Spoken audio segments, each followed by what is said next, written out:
So let's solve this question together. Tip-top electronics supplied an AC of 1.5 ton to a company.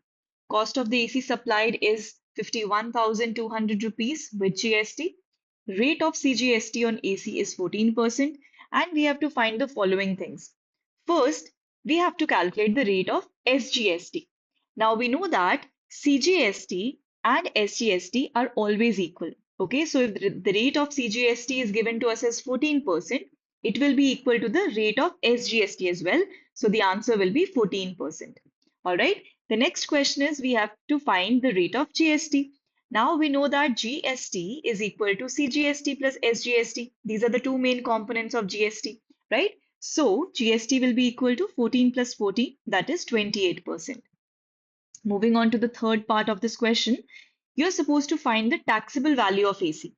What is the taxable value? It is the actual price of the product before GST is added. Now, how to find that?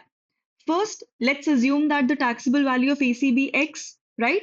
We know that amount of GST is equal to cost of AC with GST minus the taxable value. That means minus the actual price of the AC, right? So now amount of GST will be 28% of the taxable value. Remember, we calculated the GST as 28%. So this becomes our left hand side, and on the right hand side, cost of AC is known to us with GST and taxable value we assumed as X. Okay, put it in the equation. Now we get 28% of X equals to 51,200 minus X, right? 28% of X means 28 by 100 into X. Now, in this step, we will take this 100 to the right-hand side. It will get multiplied. So the equation will look like this.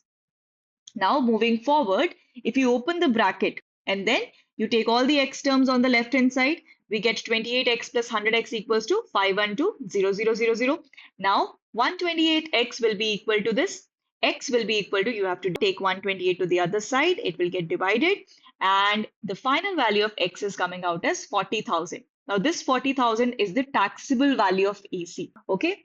Now, in the next part, you have to calculate the total amount of GST. It is basically the GST of the taxable value, right? What will be the GST? 28% of the taxable value.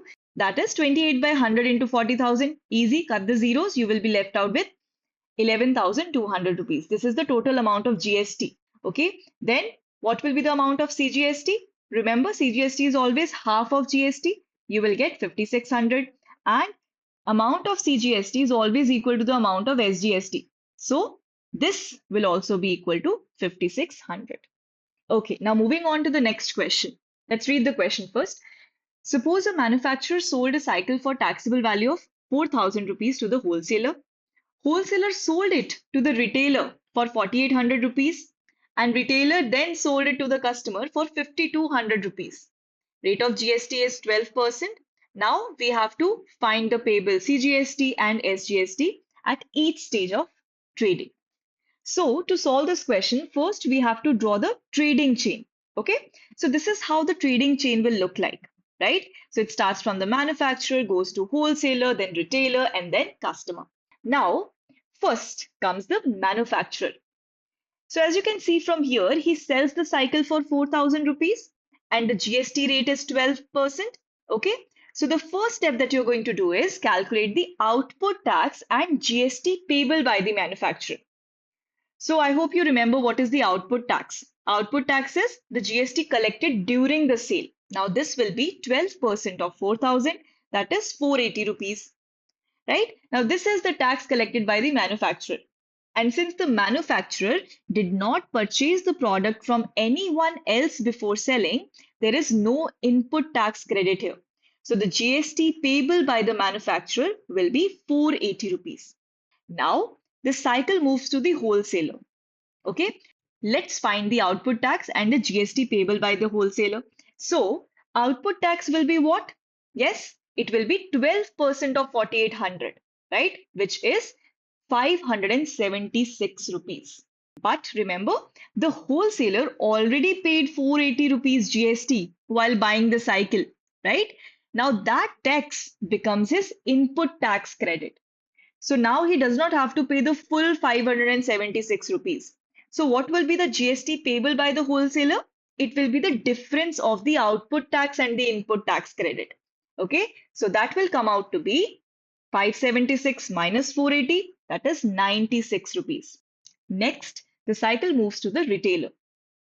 Now, retailer sells the cycle to the customer for 5,200 rupees.